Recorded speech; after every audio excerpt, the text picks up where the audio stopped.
Welcome to Stack. In this short video, I will show you how to enable and use global search in Telegram step by step.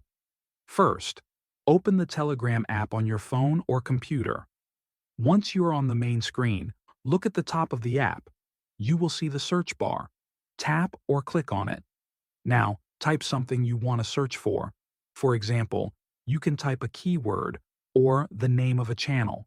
Below the search bar, you will see different tabs. The first one is called Chats.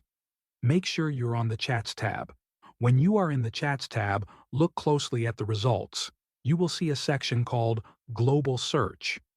This section shows messages, channels, or groups that match your search but are not part of your personal chats.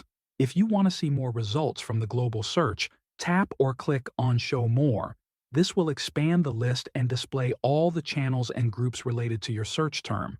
And that's how you can use the global search feature in Telegram. It helps you find public channels, groups, or users across the entire Telegram network. Thank you for watching this tutorial.